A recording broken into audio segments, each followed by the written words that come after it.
নীলা একদিন ইন্টারনেটে নানা ধরনের কথা পড়ে ভয় পেয়ে গেল। কোথাও লেখা ছিল হস্তমৈথুন করলে বড় ক্ষতি হয়, আবার কোথাও বলা হচ্ছিল এতে কোনো সমস্যা নেই। তাই সে একজন স্ত্রীরোগ বিশেষজ্ঞের সঙ্গে কথা বলল। চিকিৎসক তাকে জানালেন হস্তমৈথুন একটি স্বাভাবিক যৌন আচরণ এবং পরিমিতভাবে করলে সাধারণত শরীরের কোনো স্থায়ী ক্ষতি, বন্ধ্যাত্ব বা জরায়ুর সমস্যা হয় না। তবে যদি এটি এত বেশি হয় যে পড়াশোনা, কাজ বা দৈনন্দিন জীবন ব্যাহত হয়, অথবা খুব জোরে করার কারণে ব্যথা, জ্বালা বা আঘাত লাগে, তাহলে সমস্যা হতে পারে।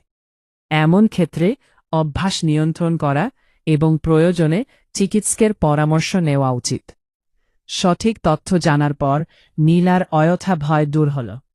সে বুঝল গুজব নয়, স্বাস্থ্য বিষয়ক সিদ্ধান্ত নেওয়ার সময় বিশ্বাসযোগ্য তথ্য ও বিশেষজ্ঞের পরামর্শই সবচেয়ে গুরুত্বপূর্ণ।